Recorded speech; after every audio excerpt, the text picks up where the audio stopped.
Good afternoon students. तो students आज हम वही differential equations with constant coefficients, ये भी, हाँ जी, कौन सा क्वेश्चन, कौन सा नहीं आता आपको? अच्छा ये वाला, ठीक है, आप लोगों ने पूछा बेटा। हाँ पल्लवी आपने पूछा ये क्वेश्चन है D2, ये differential equation with constant coefficients का d2y dx square minus dy by dx minus 2y is equal to 3 e raised to power 2x. This is the question. ये डिफरेंशियल इक्वेशन है और एक कंडीशन दी है, इसमें conditions दी हैं। क्या दिया है? Given y is equal to 0 और दूसरा एंड dy by लिख लीजिए and dy by dx is equal to 0। दो ये y 0 है, dy by dx 0 है, या dy by dx 0 या ये वाला है dy by dx जो है वो -2 है। क्वेश्चन है ना ये, -2 है when x is equal to 0. This is the question. Now first of all we have to solve this differential equation. After that we have to apply the conditions. तो students ये सबको सॉल्व करना आता है, फिर भी आप ध्यान से देखिए, आप कर सकते हो ना ये। जिस बच्चे को नहीं तो ध्यान से देखेंगे पर सारे यहाँ मतलब अच्छी तरह। तो गिवन क्या है? Differential equation d2y by dx square minus dy by dx minus 2y is equal to 3 e raised to power 2x, let it be 1. First differential equation. Now after this students what you have to do, you have to write symbolic form. Now symbolic form is dy by dx is differential operator capital D square, y is also here by y common ले लेते हैं, minus dy by dx is t minus 2 y is common which is equal to students 3 e raised to power 2x. Now after this you have to write, सबसे पहले symbolic form दी हो already तो फिर दी होती है तो यहीं से शुरू करना, नहीं है तो सिंबॉलिक फॉर्म में हर क्वेश्चन को ऐसे करना होता है। Now after this you have to write students auxiliary equation. Auxiliary equation में y का ये जो है coefficient d square minus d minus 2 is equal to 0 equate कर लेना। Now after this you have to make factors. वो तो students सब बना लेते हैं आप, है ना। आपको ऐसे दो नंबर्स चाहिए जिनका सम -1 हो, प्रोडक्ट -2 हो। कौन से हैं वो? -2 और 1, -2d plus d minus 2 is equal to 0. Is it clear? Or it implies, now d is common, d minus 2, here 1 is common, d minus 2 is equal to 0. Now students, here d minus 2 is common, or you will get here d plus 1 is equal to 0. Now we have values of d, either d minus 2 is 0 or d plus 1 is 0. तो d की कितनी values आई, कौन सी, इसको रब कर दो ना, सबने नोट कर लिया? ओके, इसको रब कर लेती हूँ बच्चों। अब आपके पास दो वैल्यूज आ गई। It implies now you have values of d are d is equal to 2 and d is equal to -1, two values. Now we can write complementary function. complementary function दोनों रियल वैल्यूज हैं, क्या होता है? c1 constant ले लेते हैं, c1 e raised to power 2x plus c2 e raised to power -x, complementary function. Now after this what you have to do, you have to write, you have to find मतलब y solution find करने के लिए, complete solution के लिए you have to find what? Now particular integral also you have to find, और complementary function तो आ गया। तो particular integral students you know it is equal to 1/, जो आपका ये डिफरेंशियल ऑपरेटर माई बाई का जो कोएफिशिएंट है वो क्या है, मतलब ये कॉमन लेकर ऑक्सिलरी इक्वेशन में से लेना है वो, तो वो क्या है d², यहाँ क्या स्टूडेंट -d, सब पता है आपको, -2, और राइट हैंड साइड में जो फंक्शन है that is equal to 3e⁻²x। Gaurav Nikhil बातें मत करो, ऐसे दे देखो यहाँ क्वेश्चन, आप दोनों ना क्लास में बहुत बोलते रहते हैं। और 3 कॉमन आ गया, 1/, और ध्रुव तो कुछ 10 दिन बाद आया क्लास में, है ना, नाम काट देना था मैंने, बच गया है, अब रेगुलर रहना है। 10 तो होते तब तो कट ही जाता, 4 दिन से नहीं आ रहा है तो ये 3 बाहर कॉमन, और ये d² कांस्टेंट बाहर ले लिए, d² - d -2e⁻²x। Clear students? Particular integral. Or this is 3. Now instead of d you have to write the coefficient of x.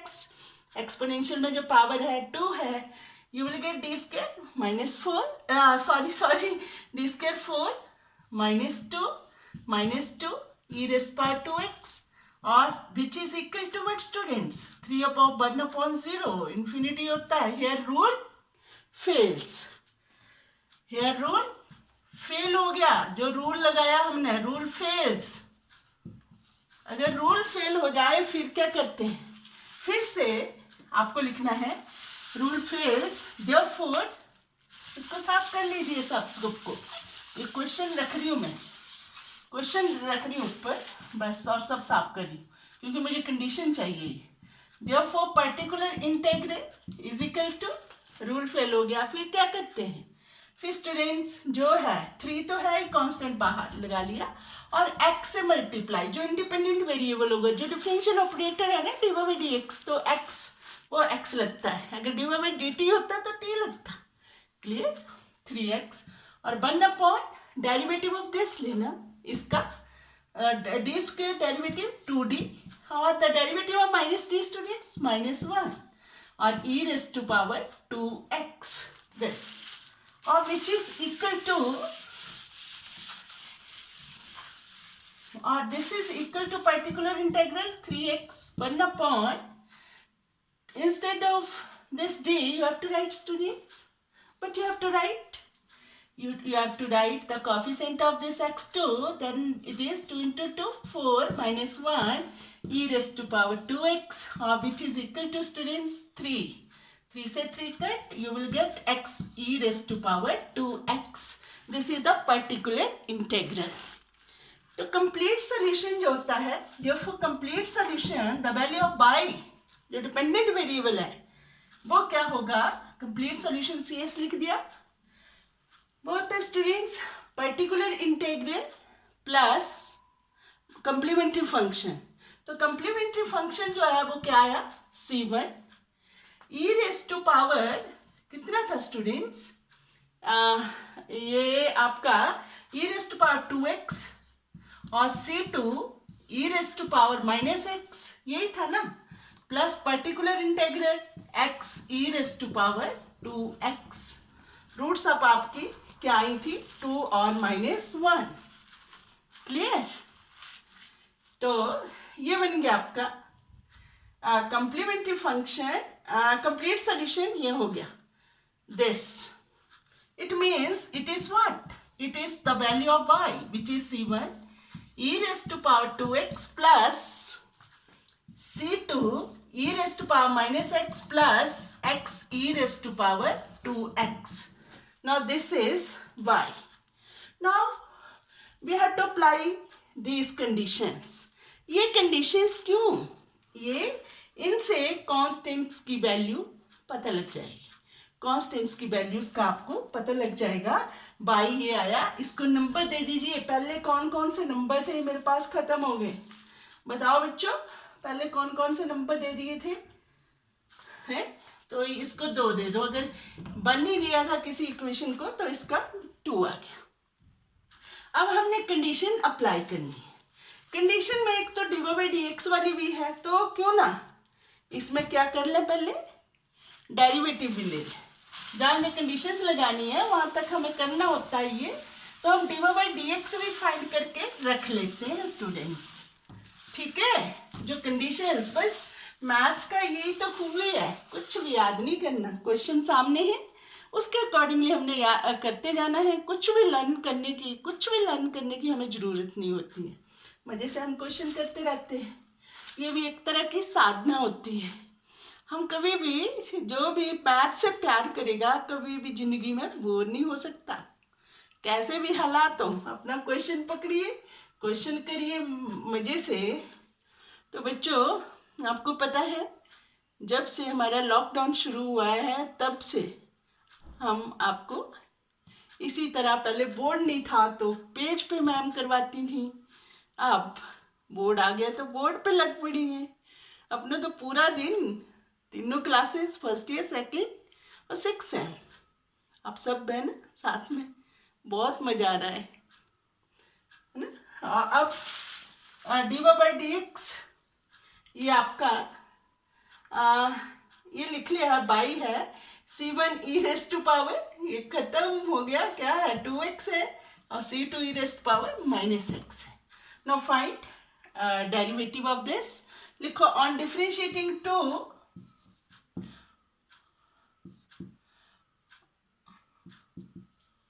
on taking the derivative of 2 we get, या on differentiating 2 with respect to x, लिखने की मुझे जरूरत नहीं है, मैं ऐसे लिख देती हूँ। we get what students, dy by dx इसका derivative. what is the derivative of this, exponential function का वही, फिर से उसका डेरिवेटिव लेना, तो 2x का 2, you will get student 2c1 e raised to power 2x। Now take the derivative of this, वो e raised power -x का लिया तो -1, तो that is -2 e raised to power -x।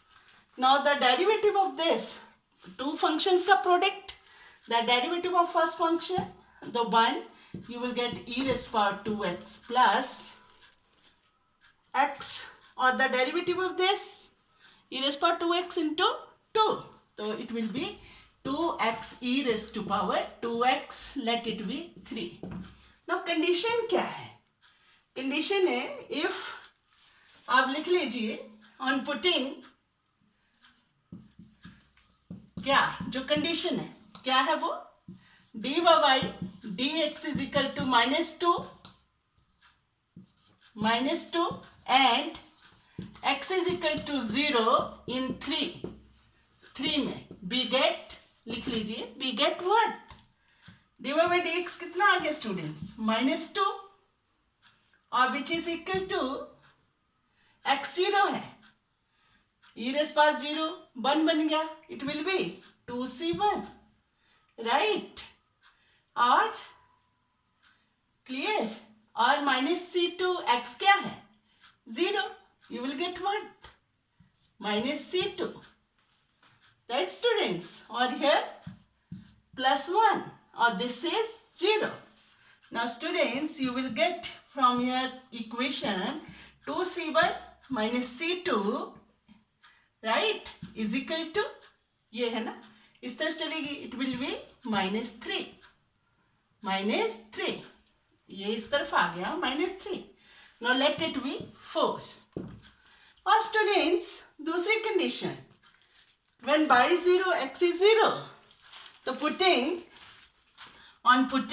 right on here, लिख लोगे, on putting what, y is equal to 0 x is equal to 0 in 2 इस 2 में we get what, ये 0 बन गया स्टूडेंट, और this e raised power 0 by c1, और here e raised power 0 by c2, or this will be 0। you will get from here c1 plus c2 is equal to 0। up now अब ले लीजिए दोनों equations, एक तो यहां से बनी थी, साफ होगी ये, एक इक्वेशन आपकी बन गई क्या बनी स्टूडेंट्स? खत्म कर दी मैंने। 2c1 right minus c2 is equal to -3 right. -c2 is equal to -3 और दूसरी क्या थी? c1 plus c2 is equal to 0। ये इक्वेशंस बनी आपकी। इसको नंबर दिया था हमने 4, एक थी ये 4 बन गई थी और ये 5 राइट। अब स्टूडेंट्स ऑन एडिंग 4 and 5 ये कट जाएंगे ना। On adding clear right 4 and 5 we get what? Add कर लीजिए तो क्या बना? सारा पता है आपको। 3c1 is equal to -3 और it implies c1 is equal to what? -1। And students now see, अब आपने बताना, मेरे पास तो सब कुछ साफ होता जा रहा है, जो भी हम कर रहे हैं याद तो करना नहीं पड़ता क्वेश्चन, ठीक है? c1 -1 आ गया। अब लिखेंगे बट स्केच एक ही उसमें खत्म। What c1 plus c2 is equal to 0। It implies c2 is -c1। It implies c2 की value is what? 3 right. Now students अब c1 c2 की वैल्यू हम पुट कर देंगे 2 में। जो ऑन पुटिंग लिख दो, ऑन पुटिंग वैल्यूज ऑफ उसमें जो सॉल्यूशन है c1 and c2 into we get what students? What will you get? You will get y is equal to c1 minus, तो it will be equal to, लिख लीजिए आप जो भी आया आपका वैल्यूज पुट करके। आपका कहाँ था वो? c1 आपका -1 आया, ठीक है? तो ये जो है आपका सॉल्यूशन -1, तो माइनस c1 ये है और e रेस्ट टू पावर क्या था आपका? ये रूट्स थी e raised to power 2x और c2 कितना है पुत्र? Plus c2 is equal to -c1। c1 -1 है तो c2 सॉरी c2 1 हुआ। मेरे को ध्यान नहीं रहा कि c1 की क्या वैल्यू आई ना। ये 3c1 इज इक्वल टू -3 लिखा है, ये नहीं दिखा मुझे। c1 -1 है तो c2 1 हुआ मेरे पुत्र, ठीक है? और प्लस c1 कितना है? c2 आपका 1 है और ये बन गया आपका e raised to power -x plus particular integral. Particular integral जो है वो क्या है? x e raised to power 2x। Now see this is the solution. और जब भी हम नेगेटिव टर्म पहले नहीं लिखना चाहते तो सॉल्यूशन लिखने के लिए आप e रेस्ट पावर -x पहले लिख लीजिए, इसको -e raised power 2x plus x e raised to power 2x। Thank you बेटा। ऐसे ही बहुत सारे क्वेश्चंस आपने करने हैं, मुझे लगता है दिख रही होगी ये वीडियो भी। Okay bye.